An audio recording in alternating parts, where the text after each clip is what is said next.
El congresista Juan Carlos del Águila, el uso de la palabra. Muchas gracias, presidentes. En primer lugar, siempre nuestra solidaridad con la congresista Nelly Cuadros por el episodio negativo que ha tenido ella en la atención por parte del viceministro respectivo y entiendo del ministerio en general y de la PCM incluso. La verdad que hoy venía a una reunión en la que en teoría iban a participar los ministros de las carteras respectivas.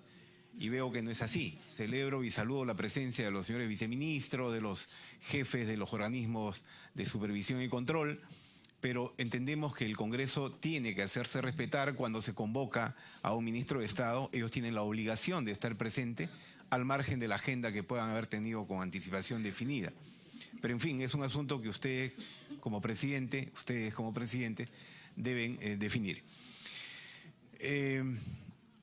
Cuando escuché al regidor Daniel Ríos, y entiendo dirigente indígena de la zona afectada, comprendo plenamente su preocupación, lo señalé claramente en la reunión anterior, y la verdad compartimos ese sentimiento que hay de olvido, de postergación, de marginación. Y es un sentimiento que muchísimos pueblos en el país lo tienen. Y eso se debe porque principalmente las tareas del Estado no han sido cumplidas oportunamente por el Estado peruano. Los diferentes gobiernos que van sucediendo no cumplen con su rol. Cuando se dice, por ejemplo, que no actuó inmediatamente OEFA o no actuó inmediatamente Ocinermin, y claro, el regidor nos dice que este episodio ha sido un día sábado. Los sábados pues no trabajan en estos organismos seguramente. El funcionario que tiene que desplazarse desde Lima probablemente no tiene sus viáticos, no puede hacerlo en el momento y seguramente se aparece días después. Y entonces con justicia el dirigente indígena viene, reclama y plantea que efectivamente sus pueblos han sido olvidados, marginados y no ha habido presencia del Estado en un momento oportuno. Así funciona el Estado. Lamentablemente, los funcionarios públicos estamos en la obligación de buscar mecanismos de cómo corregir esta situación. Pero también en ese reclamo justo que hay, a veces se confunde en trasladarle la responsabilidad del Estado o de los gobiernos en todos sus niveles a la empresa privada.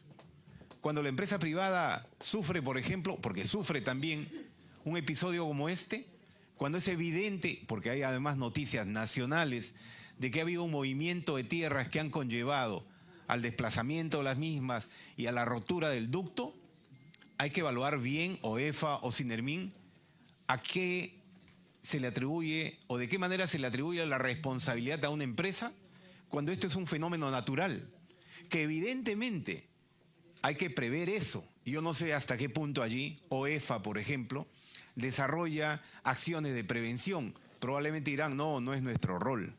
¿O qué hace Ocinermin en ese rol para poder evitar este tipo de situaciones o para poder controlar de manera inmediata cualquier situación que se presenta? Leo un poco las funciones de OEFA y dicen, entre otras cosas, asegurar el adecuado equilibrio entre la inversión privada y la protección ambiental. La pregunta es, ¿qué está haciendo OEFA para buscar ese equilibrio entre la inversión privada y la protección ambiental? Todo es todo es apenas sucede el hecho, vamos a investigar y luego sancionar. ¿Solamente a eso se dedica OEFA? Habría que de repente revisar su manual de organización y funciones y quizá proponer un cambio en la materia si es que solamente se va a dedicar y no va a hacer ningún tipo de prevención para evitar de alguna manera o controlar y mitigar este tipo de riesgos.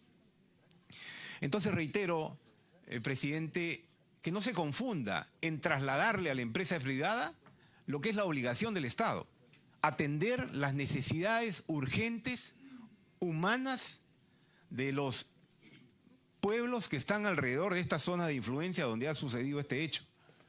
No pensemos solamente en que con una auditoría vamos a buscar la manera de cómo sancionar a la empresa privada, cuando la empresa privada efectivamente ya anunció aquí que asume su responsabilidad en lo que le toca. Escuché claramente en la sesión anterior que ellos asumen su responsabilidad y están conversando, están dialogando con los dirigentes indígenas para buscar una solución. No ahuyentemos a la empresa privada en el país. Necesitamos de la inversión. Cuidemos efectivamente el derecho de los pueblos, especialmente de los pueblos marginados, y allí nosotros estamos en primera fila para defender eso, y por eso celebro y saludo la presencia del dirigente indígena, y por eso compartimos su necesidad, y por eso debemos obligar a que el Estado cumpla su rol. Él es regidor.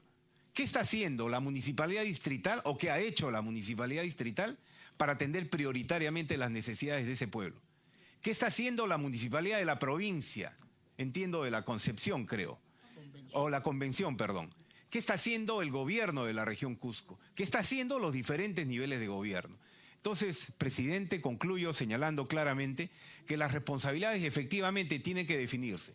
Y si a la empresa privada le corresponde una obligación de resarcimiento de daños, lo tiene que hacer. Y ahí el Estado tiene que ser duramente sancionador cuando corresponda, y aquí ha habido, y si es que ha habido, por supuesto, alguna desatención, alguna impericia, algún error que se le atribuye a la empresa privada.